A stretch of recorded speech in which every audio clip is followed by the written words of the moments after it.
Hello दोस्तों, आज हम नेक्स्ट टॉपिक लेकर आए जिसका हेडिंग है भारत का राज्य क्षेत्र, जो कि भाग फर्स्ट है। इसमें हम अपना अनुच्छेद पढ़ेंगे 1 से 4 तक अनुच्छेद। तो पहले आपके अनुच्छेद 1, ठीक है। अनुच्छेद में 1 में क्या लिखा है?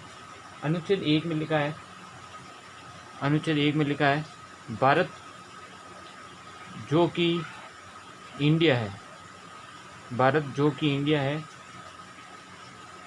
राज्यों का संघ है। क्या है? राज्यों का संघ है। ये लिखा आपको, ठीक है। अनुच्छेद 1 में क्या लिखा है? भारत जो कि इंडिया है, राज्यों का संघ होगा, ठीक है।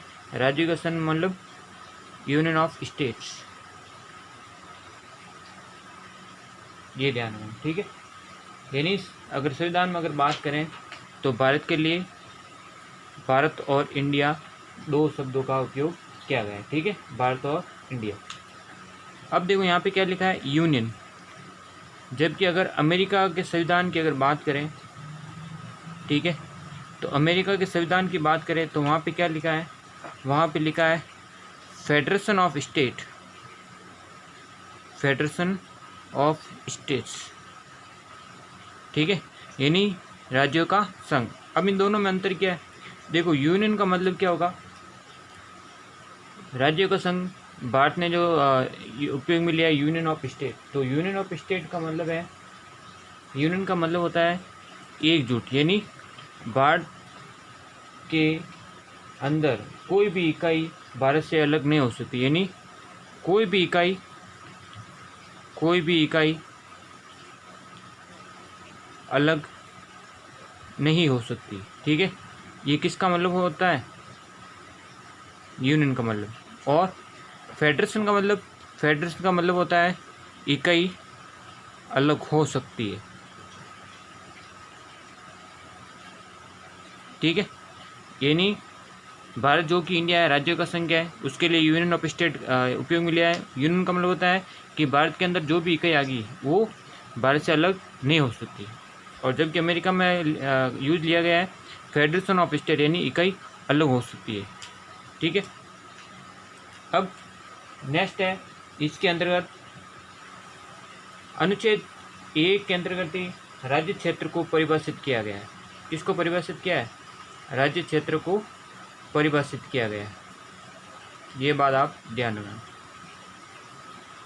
राज्य क्षेत्र को परिभाषित किसके अंतर्गत किया है? अनुच्छेद 1 के अंतर्गत। नेक्स्ट है, इसके अंतर्गत क्या होगा? राज्य क्षेत्र क्या होगा? भारत के राज्य क्षेत्र में राज्य,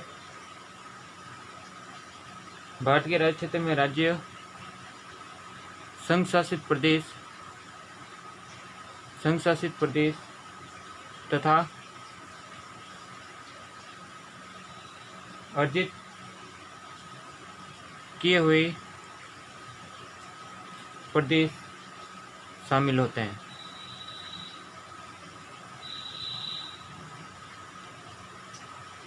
ठीक है।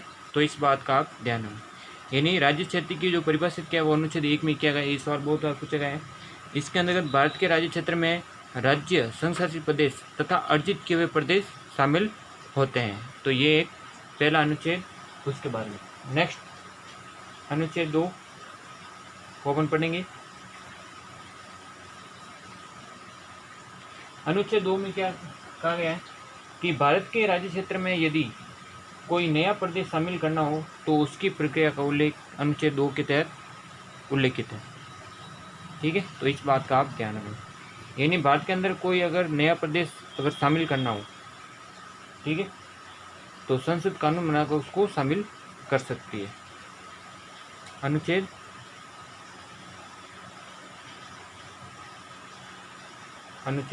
2, इसके बारे में क्या लिखा है? इसमें लिखा है कि भारत के राज्य क्षेत्र में यदि कोई नया प्रदेश नया प्रदेश शामिल करना हो तो उसकी प्रक्रिया का उल्लेख, ठीक है, उसकी प्रक्रिया का उल्लेख किसमें होगा? अनुच्छेद 2 में है, ठीक है। यानी कोई नया प्रदेश शामिल करना हो तो उसका उल्लेख किसमें होगा? अनुच्छेद 2 में होगा। यानी संसद कानून बनाकर किसी भी प्रदेश को, बाहरी प्रदेश को राज्य क्षेत्र में शामिल कर सकते हैं, ठीक है। यानी संसद कानून बनाकर कर सकती है। इसका बाद आपको ध्यान रखना। नेक्स्ट है, इसके तहत सबसे पहले इसका उपयोग किया गया जो आपका 36वें संविधान संशोधन, 36वें संविधान, 36 से पहले 35वां देख लेते हैं। 35वें संविधान संशोधन द्वारा 1975 में जब इंदिरा गांधी पीएम थी, 1975 में सिक्किम को भारत का स्वराज्य बनाया गया। क्या बनाया गया? भारत का स्वराज्य बनाया गया, ठीक है। अनुच्छेद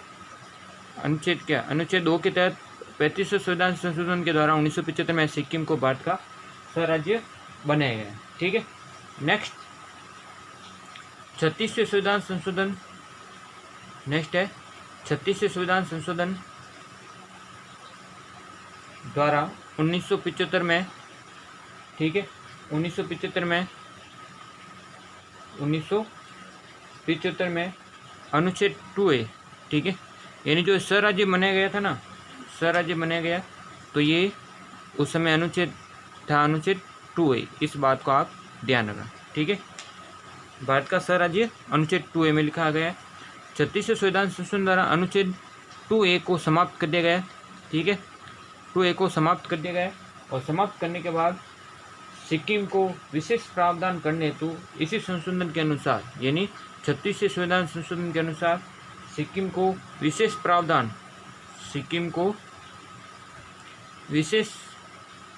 प्रावधान, ठीक है, प्रावधान करने हेतु संविधान में 1971 नया अनुच्छेद जोड़ा गया। इस बात का आप ध्यान रखना, ठीक है। यानी कहने मतलब भारत का राज्य बनाया गया, किसको? सिक्किम को विशेष प्रावधान दिया गया और 371 नया अनुच्छेद जोड़ा गया। इस बात का आप ध्यान रखना, ठीक है। नेक्स्ट, ये तो अनुच्छेद 2 के बारे में। नेक्स्ट अनुच्छेद 3 के बारे में।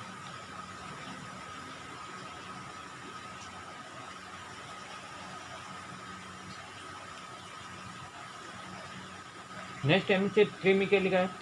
अनुच्छेद 3 में लिखा गया है कि भारत के राज्य क्षेत्र में यदि किसी प्रकार का परिवर्तन करना हो, यानी भारत के किसी राज्य क्षेत्र में अगर किसी प्रकार अगर परिवर्तन करना हो, ठीक है, तो उस प्रक्रिया को उल्लेख किसमें होगा? अनुच्छेद 3 में किया गया है। तो नेक्स्ट है आपके अनुच्छेद 3। तो अनुच्छेद 3 में क्या है? भारत के राज्य क्षेत्र में यदि किसी प्रकार का परिवर्तन करना हो तो उसकी प्रक्रिया का उल्लेख किस में है? अनुच्छेद 3 में किया गया। इस बात का आप ध्यान रखना, ठीक है। यानी इसके अंदर लिखा गया है कि अनुच्छेद 3 के अंतर्गत, अनुच्छेद 3 के अनुसार आप अगर किसी नए राज्य का गठन करना, ठीक है, ये एक बात लिखी गई है। दूसरी बात लिखी है किसी राज्य की सीमा में परिवर्तन करना, राज्य की सीमा में परिवर्तन करना, ठीक है, और किसी राज्य के नाम में परिवर्तन करना, ठीक है, ये चीज़ आपको क्या है लिखी गई। नेक्स्ट है अनुच्छेद 3 के अनुसार इस संदर्भ में किसी प्रकार का अगर परिवर्तन करना हो, यानी किसी नए राज्य का गठन करना, किसी राज्य की सीमा में परिवर्तन करना और किसी राज्य के नाम में अगर परिवर्तन करना, अगर आप परिवर्तन करते हो तो इसके लिए विधेयक, ठीक है, इसके लिए विधेयक संसद में रखना होता है, विधेयक संसद में रखा जाता है, विधेयक संसद में रखा जा सकता है। और संसद में रखे जाने से पूर्व कोई भी विधेयक अगर इससे संबंधित है तो संसद में रखे जाने से पूर्व आप राष्ट्रपति, ठीक है, रखे जाने से पूर्व राष्ट्रपति संबंधित राज्य विधानमंडल की सलाह लेते हैं, ठीक है, की सलाह भी लेते हैं, ठीक है। पर ये याद रखना, सलाह मानना और नहीं मानना, ठीक है, जरूरी नहीं है, इस बात का आप ध्यान रखना। तो किसी नए राज्य का गठन करना और किसी राज्य की सीमा में परिवर्तन करना और किसी राज्य के नाम में परिवर्तन करना, ठीक है, इसके लिए आप विधेयक संसद में रखा जाता है और राष्ट्रपति संबंधित राज्य विधानमंडल की सलाह भी लेते हैं, ठीक है, और सलाह बाध्यकारी नहीं है, इस बात का ध्यान रखना। यानी सलाह मान भी सकते हैं और नहीं भी मान सकते हैं, इस बात का ध्यान रखना। नेक्स्ट है, ये अनुच्छेद हो गया 3 और लास्ट अनुच्छेद है भाग ए का अनुच्छेद 4।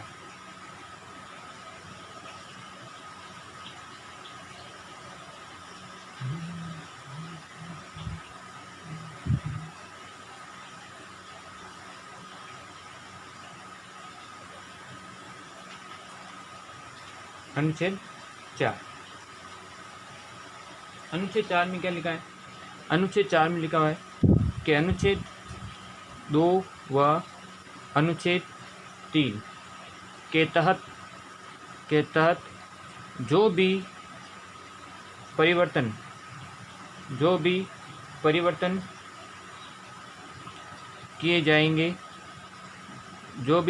किए जाएंगे, ठीक है, वे परिवर्तन अनुच्छेद 368 की प्रक्रिया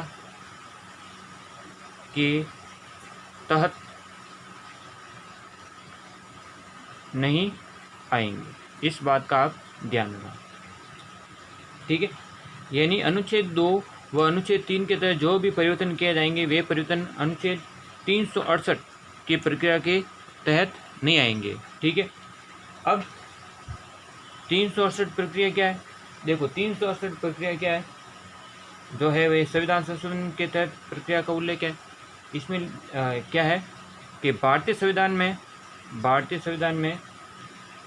3 तरीकों से संशोधन किया जाता है, ठीक है। 3 तरीकों से संशोधन किया जाता है। पहला है सामान्य बहुमत। क्या है? सामान्य बहुमत से, ठीक है। अगर 100 कैंडिडेट है, माना अगर 100 कैंडिडेट है तो एकमन क्या हो जाएगा? सामान्य बहुमत, ठीक है। इस बात का आप ध्यान रखें। तो ये सामान्य बहुमत। दूसरा है विशेष बहुमत। क्या है? विशेष बहुमत से। विशेष बहुमत का मतलब कुल सदस्य संख्या के बहुमत से तथा कुल सदस्य संख्या के बहुमत से तथा उपस्थित व मतदान करने वालों के 2/3 बहुमत, ठीक है। ते सेकंड टाइप का संशोधन, यानी कुल सदस्य संख्या के बहुमत, जो भी सदस्य संख्या उसके बहुमत तथा उपस्थित व मतदान करने वालों के 2/3 बहुमत से अगर कोई संशोधन होता है वो क्या कहलाता है? विशेष बहुमत, ठीक है। और नेक्स्ट है तीसरा, ठीक है, सी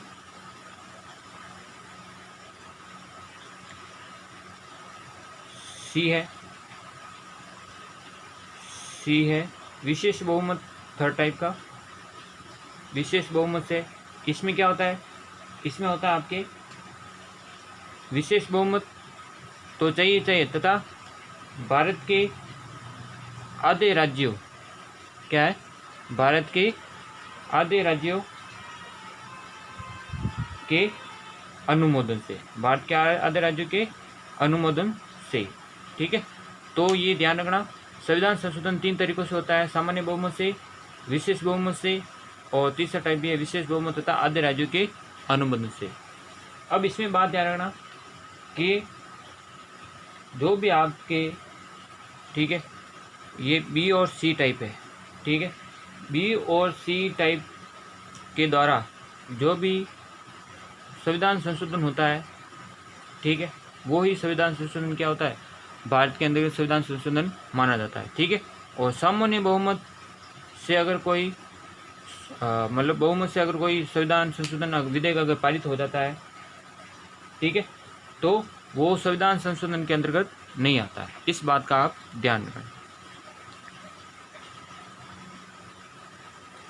तो जो भी आपका संविधान संशोधन किया जाता है, ठीक है, यानी कहने मतलब जो अनुच्छेद 368 में क्या लिखा है, 368 में जो आपके 2 तरीके हैं, बी व सी तरीकों से अगर कोई संविधान संशोधन किया जाता है, संविधान संशोधन अगर किया जाता है, ठीक है, तो वह ही संविधान संशोधन कहलाता है। ठीक है, संविधान संशोधन कहलाता है, बी व सी टाइप वाला। देन अगर सामान्य बहुमत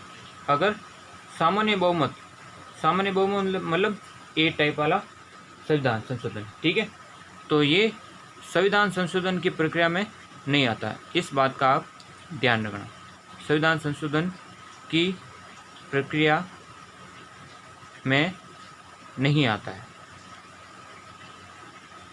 ठीक है, तो इस बात का आप ध्यान रखना।